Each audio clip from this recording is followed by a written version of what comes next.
क्या 2023 में भी जर्मनी इतना स्ट्रॉन्ग कंट्री है कि किसी को बैचलर्स या मास्टर्स करने के लिए जर्मनी आना चाहिए compare to other countries like Canada, UK, France और यूएसए। तो आज हम इसी के ऊपर बात करने वाले हैं कि जर्मनी में ऐसी क्या क्या चीज़ें हैं जो आपको दूसरी कंट्रीज में नहीं मिलेगी।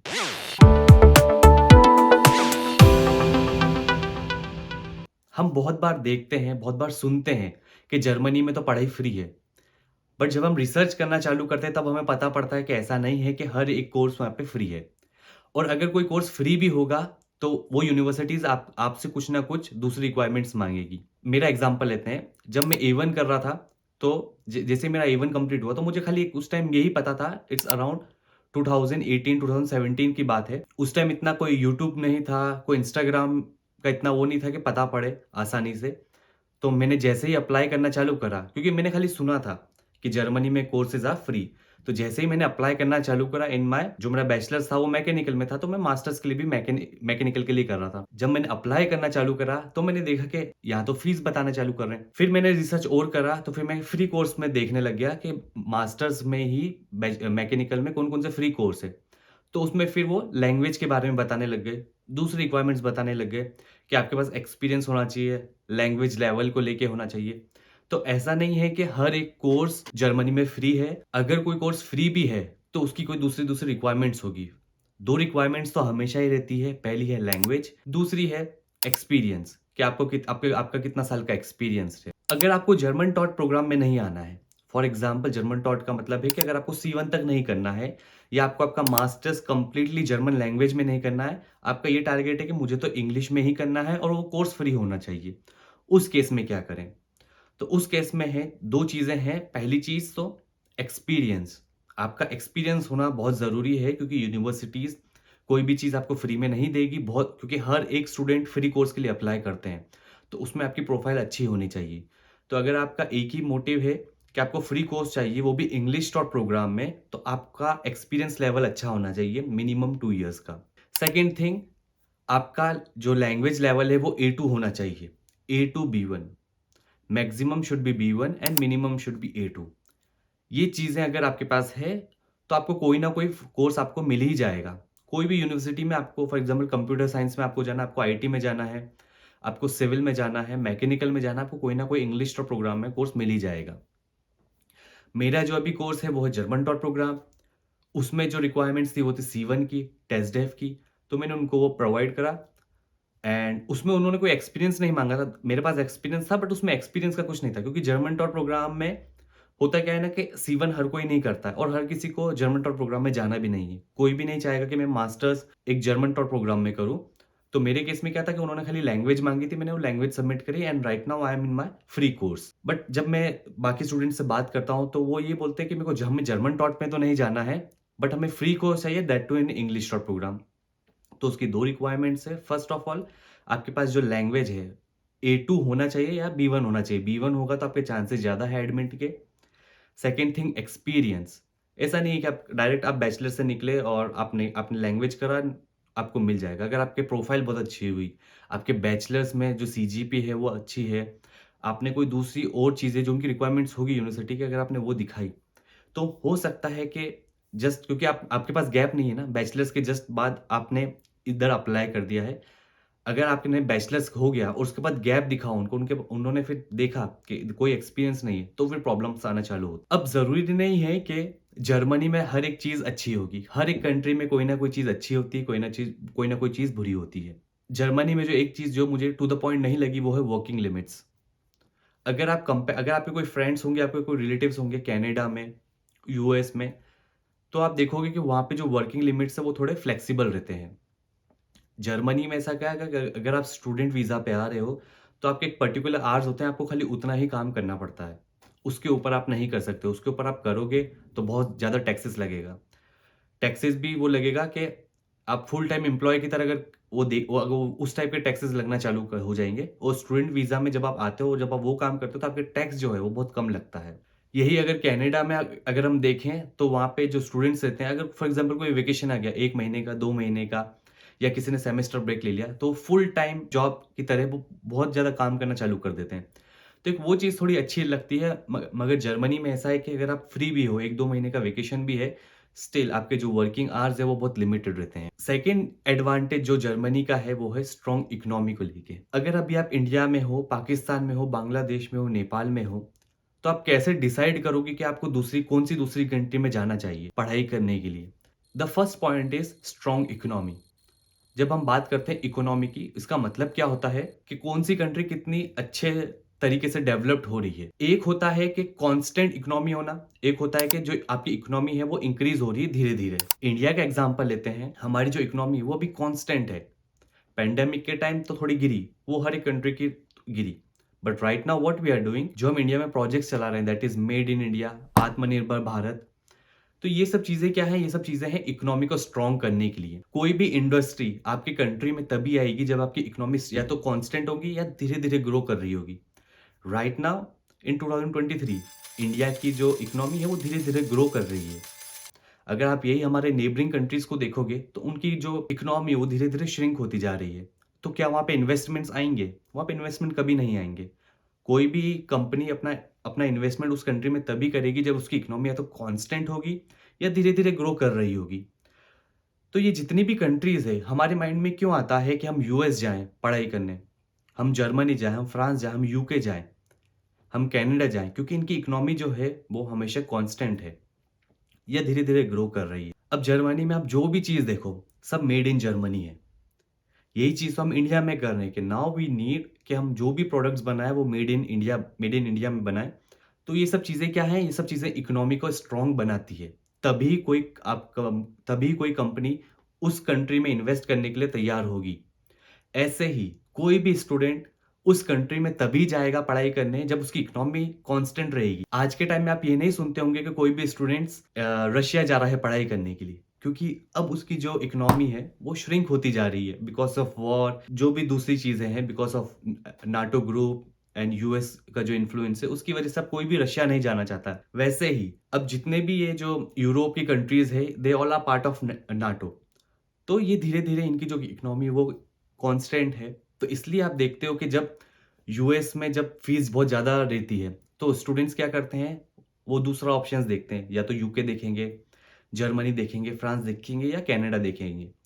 मोस्टली स्टूडेंट्स कनाडा इसलिए देखते जाते हैं क्योंकि फर्स्ट ऑफ ऑल एक तो उनकी रिक्वायरमेंट्स इतनी टफ नहीं है compare to UK, France, Germany और यूएस। वहाँ पे जाना थोड़ा ईज़ी है। इंग्लिश स्पीकिंग कंट्री है। वैसे अगर आप जर्मनी में आओगे तो एक लैंग्वेज बैरियर चालू हो जाता है। तो कोई भी कंट्री में पढ़ाई करने के लिए सबसे इम्पोर्टेंट थिंग है उसकी इकोनॉमी। अगर इकोनॉमी स्ट्रांग रहेगी तो कोई भी आएगा। अभी जैसे कि हम देखें जर्मनी में हर एक चीज़ मेड इन जर्मनी है। छोटी से छोटी चीज़ अगर अभी हम जर्मनी में देखें तो हर एक चीज़ मेड इन जर्मनी है। जो टेक्सटाइल सेक्टर है इनका, जो कपड़े-वपड़े बनाते हैं, वो बस मेड इन या तो बांग्लादेश होगा, मेड इन चाइना होगा। जो कुछ गैजेट्स होते हैं, सेल फोन्स एंड ऑल, ये आप सबको पता है कि वो मेड इन चाइना रहता है। बट इसके अलावा हर एक चीज़ जर्मनी में मेड इन जर्मनी है। वैसे he made in US, US में अगर आप जाओगे तो वहाँ पे देखोगे मेड इन यूएसए। इसलिए तो ये जितने भी देश हैं, ये इम्पोर्ट कम करेंगे, ये एक्सपोर्ट ज़्यादा करेंगे। इसलिए इंडिया भी इतना फोकस कर रहा है मेड इन इंडिया को लेके, कि अब जो भी प्रोडक्ट्स हैं वो मेड इन इंडिया में ही बनेंगे। जो हमारे डिफेंस टाई अप है यूएस के साथ, कि जो भी टेक्नोलॉजी है now you need to share it with us. जैसे हमने ब्रह्मोस मिसाइल के बारे में देखा कि हमने ये साथ में रशिया के साथ में मिलके बनाया है ये। अगर ये खाली रशिया बनाता और वो हमें सेल कर देता तो हम कभी ये वो टेक्नोलॉजी सीख ही नहीं पाते। तो ऐसे ही अभी हम यूएस के साथ भी जो बहुत सारे टाई अप्स कर रहे हैं, इसका मतलब क्या है? जब हम बोलते हैं टाई अप्स कर रहे हैं, इसका मतलब ये है कि यूएस इंटरेस्टेड है इंडिया में इन्वेस्ट करने के लिए। उनको ये पता है कि India is will going to be a strong economy, भले ही आज नहीं पर आने वाले 20 साल में, 30 साल में। हमारी जो जीडीपी है वो ऑलमोस्ट यूके के बराबर आ गई है, ऑन 5th नंबर। आने 2030 में प्रेडिक्ट किया जा रहा है कि वो 3rd नंबर पे हो जाएगी। तो इसलिए जिस कंट्री की भी इकोनॉमी कांस्टेंट रहती है या धीरे-धीरे ग्रो करेगी, हर कोई उधर ही जाना चाहेगा। तो राइट नाउ अगर हम देखें, ऐसा तो है ही नहीं कि अब जो मेड इन जर्मनी है, मेड इन फ्रांस है, मेड इन यूएस है, वो एक दिन में खत्म हो जाएँगे। ये बनते रहेंगे, बनते रहेंगे। ये एक्सपोर्ट करते रहेंगे। अब जब ये चीज़ें एक्सपोर्ट करेंगे इसका मतलब ये खुद बना रहे हैं इधर, मतलब यहाँ पे जॉब्स डेवलप्ड होती जा रही है। जब जॉब्स डेवलप्ड होएगी तो इनको बहुत सारे वर्कर्स चाहिए। तो इसलिए एक स्ट्रॉन्ग इकोनॉमी का होना बहुत ज़रूरी है। सो आई होप आपको पता पड़ा होगा कि स्ट्रॉन्ग इकोनॉमी का किसी भी कंट्री में कितना इंपॉर्टेंट रोल रहता है। हमने बात करी फ्री एजुकेशन को लेके और हमने बात करी कि स्ट्रॉन्ग इकोनॉमी को लेके। बट चीज़ें इतनी आसान नहीं है जर्मनी में, जैसे कि आपको पता है कि यहाँ पे एक लैंग्वेज बैरियर रहता है। अब देखिए, ये जो लैंग्वेज बैरियर है ना, ये भी धीरे-धीरे कम होते जा रहा है। आपके कोई भी फ्रेंड होंगे बर्लिन में, बड़ी सिटीज़ में, फ्रैंकफर्ट में, आप अगर उनसे पूछोगे ना, वो यही बोलेंगे आपको कि यहाँ पे मोस्टली लोग सब इंग्लिश ही बोलते हैं। देखिए, लैंग्वेज बैरियर का जो सबसे बड़ी प्रॉब्लम यहाँ पे आती है, वो आती है डे टू डे लाइफ में, टू सर्वाइव, और वो भी इतना डिफ़िकल्ट नहीं। फॉर एग्ज़ाम्पल, मैं सुपरमार्केट में जा रहा हूँ कुछ खरीदने के लिए। मेरे को कोई ईमेल आया है, ऑफ़िशियल ईमेल आया है फ्रॉम गवर्नमेंट। मुझे जाना है हॉस्पिटल में कुछ काम के लिए, मुझे जाना है यूनिवर्सिटी में, वहाँ पे जो भी डॉक्यूमेंट्स रहेंगे वो रहेंगे जर्मन लैंग्वेज में। आप उस चीज़ों को तब भी सर्वाइव कर पाओगे। The main important thing is job और आपकी पढ़ाई। आपने अप्लाई करा इंग्लिश डॉट प्रोग्राम में, आपने वो क्लियर करा, उसके बाद है जॉब। मेन क्वेश्चन आता है कि क्या मुझे जॉब में तो प्रॉब्लम नहीं आएगी? I can survive. ये जो इतनी चीज़ें हैं, जब दूसरे स्टूडेंट्स इंग्लिश डॉट प्रोग्राम में आ रहे हैं, जब वो सर्वाइव कर सकते हैं, तो हम भी कर सकते हैं। The important question here is, job में तो क्या प्रॉब्लम नहीं आएगी? अब देखिए, जैसे ही मेरा मास्टर्स खत्म हुआ ना, अप्लाइंग फॉर जॉब्स, और आप बिलीव नहीं करोगे, right now there are many jobs. जो भी मैं जॉब्स देखता हूँ, first of all they all are of in management things, and हर किसी की रिक्वायरमेंट्स इंग्लिश भी रहती है। वो बोलते हैं कि आपको थोड़ी बहुत जर्मन आनी चाहिए, बट एंड ऑल्सो इंग्लिश। और मेरे इतने इतने सारे फ्रेंड्स हैं इंग्लिश डॉट प्रोग्राम में, जो आसानी से सर्वाइव कर रहे हैं। उनको जर्मन नहीं आती है, A1 A2 आती है लेवल, वो थोड़ी बहुत आती है, but still they all are getting internship and they all are getting job. तो ये जो एक बड़ा मिथ है ना कि लैंग्वेज बैरियर, जब कोई भी बोलेगा आपको लैंग्वेज बैरियर, तो इसका मतलब ये है कि टू सर्वाइव, कि कोई भी ऑफिशियल डॉक्यूमेंट आ रहा है, आप सुपरमार्केट में जा रहे हो, आप हॉस्पिटल में जा रहे हो, वहाँ पे वो लोग मोस्टली जर्मन में बात करते हैं। अब ये भी धीरे-धीरे चीज़ें खत्म होती जा रही है। अगेन, आप बड़ी सिटीज़ में जाओगे तो आप ये चीज़ महसूस करोगे। छोटी सिटीज़ में थोड़ी बहुत प्रॉब्लम आती है, बट ऐसा again I am telling you, जब अगर other students are doing, you can also do it. एक ही मेन क्वेश्चन रहता है दिमाग में, वो है जॉब के टाइम। जॉब के टाइम कोई प्रॉब्लम तो नहीं आती है। तो आई एम टेलिंग यू, अगर आपको इंग्लिश भी आती है, आपके पास A1 A2 लेवल भी है, आपको जॉब में कभी प्रॉब्लम नहीं आएगी। See, because the world is changing now. अब ये वो 10-15 साल वाला वो नहीं रहा है, वो सब चीज़ें नहीं रही है। Now things are changing. अब जो वर्ल्ड ऑर्डर है वो चेंज होते जा रहे हैं, जो there are some new players which are coming up. जैसे कि मैंने आपको बात करी, China, India, they all are also coming up in terms of GDP, in terms of economy. तो अब अगर आप न्यूज़ देखोगे तो आप देखोगे कि जर्मनी के अभी जो चांसलर वो इंडिया आए, तो उन्होंने बात करी ये सब। हम लोग जो ये लैंग्वेज बैरियर है, ये जो वीज़ा का जो भी वीज़ा में अभी जो डील हो रहा है, हम इन सब के ऊपर अभी फोकस कर रहे हैं। तो लैंग्वेज बैरियर को लेके आपको डरना नहीं है। इंग्लिश टॉट में भी आप अप्लाई करिए। आपके पास एक्सपीरियंस है, आपके पास अगर language A1 A2 level, B1 level है, तो अगर आपका लक रहेगा तो आपको फ्री कोर्स में मिलेगा। अगर फ्री कोर्स में नहीं मिलेगा, then you need to go for paid course. Now third advantage is good institutions. देखिए, इसमें कोई शक नहीं है कि जर्मनी के जितने भी इंस्टीट्यूट्स हैं वो वर्ल्ड क्लास है। इसका मेन रीज़न ये है, वर्ल्ड वॉर सेकंड के बाद स्टिल जर्मनी की जो इकोनॉमी है वो इतनी स्ट्रांग है। वर्ल्ड वॉर सेकंड के टाइम जर्मनी पूरा डिस्ट्रॉयड हो गया था, बट स्टिल आज भी उसकी इकोनॉमी इतनी स्ट्रांग है, और दूसरी कंट्रीज आज भी अपनी इकोनॉमी को सर्वाइव करने के लिए आज भी लड़ रही है। यहाँ पे इतने अच्छे-अच्छे इंस्टीट्यूट्स बने हुए हैं, जितनी भी बड़ी-बड़ी कंपनीज़ हैं, जिनका आपको नाम पता होगा, Bosch, siemens, Mercedes, BMW, Audi, ये जितनी भी बड़ी-बड़ी कंपनीज़ हैं, अब ऐसा तो है नहीं यहाँ पे रिसर्च नहीं चलता होगा, हर जगह यहाँ पे रिसर्च चल रहे हैं। इन्हीं के कुछ इंस्टीट्यूट्स बने हुए हैं, इन्हीं के जो प्रोफेसर्स हैं, वो बहुत बार लेक्चर्स लेने के लिए आते हैं यूनिवर्सिटीज़ में। तो इससे पता पड़ता है कि यहाँ के जो इंस्टीट्यूट्स हैं, वो कितने अच्छे हैं। अगर हम बहुत पहले की बात करें, तो बहुत सारे अच्छे साइंटिस्ट जो हैं वो जर्मनी से ही निकले हैं। नाउ थर्ड डिसएडवांटेज जो मुझे लगा जर्मनी में रह के, वो है that is lack of educational facilities. अब देखिए, इसको देखने के 2 तरीके हैं। मैंने टॉप यूनिवर्सिटीज़ में भी अप्लाई करा था, एंड मैंने थोड़ी लो जो यूनिवर्सिटीज़ की जो रैंकिंग है उनमें भी अप्लाई करा था। टॉप में जिसमें मैंने अप्लाई करा था, उसमें एक मुझे एडमिट आया था, that is TU Stuttgart. Even though मेरा जर्मन टॉर प्रोग्राम था, मैंने उनको C1 भी प्रोवाइड करा था, उसके बाद भी वो मेरे से सेमेस्टर फीस ले रहे थे उस time. It was around 1300 euro पर सेमेस्टर। फिर उसके बाद मेरे को कुछ और एडमिट्स आना चालू हुए। फिर मेरे को एक और एडमिट आया जिसमें मैं अभी जिससे पास आउट हुआ हूँ, वो फ्री कोर्स था और उसमें भी C1 था।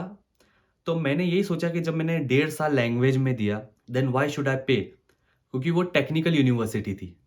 TU Stuttgart means technical university. इसका मतलब ये है कि वहाँ पे पहली चीज़ तो ये कि वहाँ पे सेमेस्टर 4 होते हैं और यहाँ पे जो सेमेस्टर है वो 2 सेमेस्टर होते हैं। यहाँ पे थ्योरी होता है, यहाँ पे प्रैक्टिकल होते हैं, वहाँ पे थ्योरी होता है। Technical university is all about research.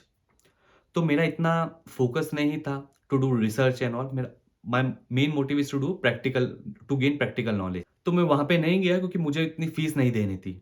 Like मैंने 1.5 साल लैंग्वेज में लगा दिया, अगर उसके बाद भी अगर मैं किसी यूनिवर्सिटी में फ़ीस दे रहा हूँ, तो फिर मैं वो A1 A2 करने के बाद ही फ़ीस देता। तो फिर C1 देने के बाद फ़ीस देने की, तो मैंने सोचा कि I don't want to go in this. भले ही वो टॉप यूनिवर्सिटीज़ है एंड दूसरी चीज़ उसमें 4 सेमेस्टर्स थे। तो फिर मैंने एक लो रैंकिंग वाली यूनिवर्सिटी ली। अब यहाँ पे कोर्स फ्री था, बट जैसे कि मैंने आपको बात करी, यहाँ पे जो फैसिलिटीज़ है वो टू द पॉइंट नहीं है। जब हम बात करते हैं प्रैक्टिकल नॉलेज की, तो प्रैक्टिकल नॉलेज का क्या मतलब हुआ कि like now we if I am from mechanical background, तो मुझे चाहिए कि मैं एक लैब में जाऊँ, मैं हर एक दिन कोई ना कोई प्रोजेक्ट्स के ऊपर काम करूँ।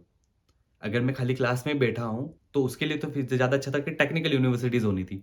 But if I am coming for any applied university, applied science university, तो उसमें मुझे चाहिए कि एक प्रैक्टिकल नॉलेज मिले।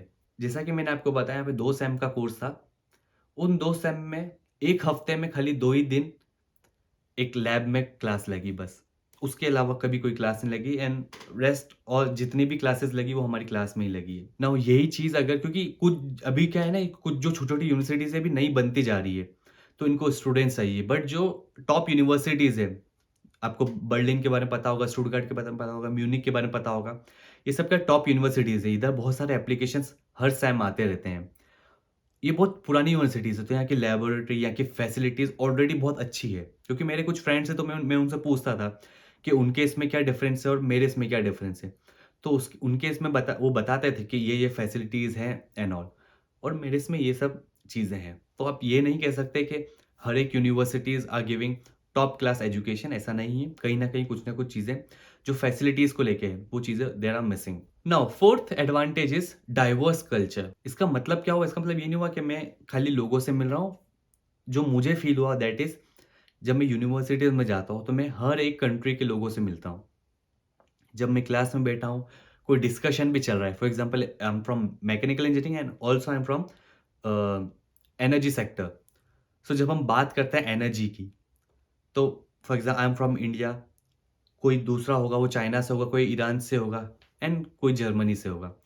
तो फिर एक डिस्कशन जो रहता है, एक डाइवर्स कल्चर बन जाता है। और जब हम बात करते हैं कि इंडिया एंड चाइना में obviously for on pollution and other चीज़ें जो जर्मनी में अच्छी है, इसके ऊपर हम बात करते हैं। Then on other side on Iran, USA, France, तो मतलब ये जितनी भी चीज़ें हैं ये बहुत अच्छी बना देती है, कंट्री के लोगों से मिलते हो। वैसे ही फिर हम बात करते हैं इंडिया और चाइना की। अभी लाइक रिसेंटली हमने बात करी थी कि जर्मनी में एक चीज़ जो बहुत गंदी है वो है यहाँ का पेपर वर्क। आज के टाइम में भी यहाँ पे हर एक चीज़ इन अ पेपर फॉर्म आती है, बाय पोस्ट आती है। अब पोस्ट आने में भी क्या है कि आप पहले भेजो, 1 वीक लगता है, फिर आएगा वापस वो 1 वीक, और इतने सारे पेजेस हो जाते हैं डॉक्यूमेंट्स के। और ये चीज़ जब हम, मेरी क्लास में कि चाइना से भी है, तो जब हम बात करते हैं उनसे कि like in India it's way much better than Germany in terms of internet. जो हमारे यहाँ पे 5G फैसिलिटीज़ और ये सब है, 4G 5G and all. Also हमारे यहाँ पे जो ये पेपर वर्क है ये इतना नहीं है, जो भी चीज़ें हैं वाया ईमेल और ये सब आ जाती है। बट जर्मनी में स्टिल यहाँ पे पेपर वर्क बहुत ज़्यादा है एंड दूसरा ऑनलाइन बैंकिंग सिस्टम यहाँ पे तो बहुत ही ख़राब है। जो हम इंडिया में जब मैं था, जब हम गूगल पे और ये सब करते थे, कोई भी चीज़ आपको पे करनी है ऑनलाइन बैंकिंग के थ्रू हो जाती है। बट जर्मनी में स्टिल ये लोग बिलीव करते हैं कैश सिस्टम में एंड ऑल। कि बहुत बार तो ऐसा होता है कि कहीं हम जगह जाते हैं तो वहाँ पे उनके पास वो मशीन ही नहीं रहती है to swipe card and all, they just want cash. तो कुछ चीज़ें ऐसी है जो जर्मनी में अच्छी नहीं है। तो मतलब एक जो डाइवर्स कल्चर होगा, जब आप हर एक लोगों से मिलोगे, तो आपको बहुत अच्छा लगेगा। तो ये चीज़ जर्मनी में मुझे अच्छी लगी कि यहाँ पे हर एक कंट्री के स्टूडेंट्स आना चाहते हैं, एक्सप्लोर करना चाहते हैं।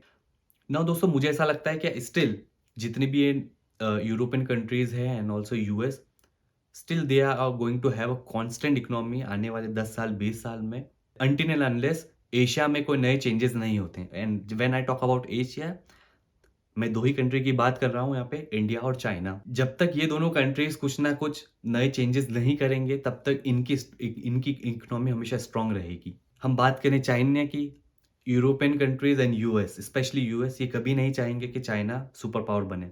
दो इट इज़ स्टिल आज के टाइम में वो भले ही मिलिट्री के पर्पज़ से सुपर पावर नहीं, but still China is economically super power. India, ये जितने भी अगर आप देखोगे यूज़ एंड यूएस, ये कभी नहीं चाहेंगे कि कोई भी एशिया में स्ट्रॉन्ग बने। अगर जिस दिन एशिया स्ट्रॉन्ग हो गया, तो यहाँ पे जो बैलेंस जो बना हुआ है अभी, वो कभी नहीं रहेगा। बट स्टिल उनको चाइना को काउंटर करने के लिए इंडिया को सपोर्ट करना पड़ेगा। Even though India always supports Russia, यहाँ पे इन लोगों को वो पसंद नहीं है। But it's all okay because they don't know about past history, कि इंडिया कौन-कौन सी चीज़ों से गुज़रा है पास्ट में और किस कंट्री ने हमें उस टाइम हेल्प करी थी। बट यहाँ की जो न्यूज़ है वो इतना नहीं दिखाते हैं इधर। सो आप अगर आ रहे हो Germany, you can definitely plan, and language barrier को लेके डरना नहीं है, क्योंकि मैं खुद जॉब्स के लिए अभी देखता अभी like when I am applying, तो ऐसा कुछ चीज़ें नहीं हैं जिसकी वजह से आपको घबराने की ज़रूरत है। आप आइए, लैंग्वेज बैरियर को मैंने आपको बता दिया है कि कहाँ पे आपको प्रॉब्लम्स आएगी। जॉब्स के सेक्टर में कभी नहीं आएगी। सो आप खुशी से आइए, अच्छे से पढ़िए, और चैनल पे नए हो तो चैनल को सब्सक्राइब करिए, वीडियो को लाइक करिए। मिलते हैं दूसरे वीडियो में।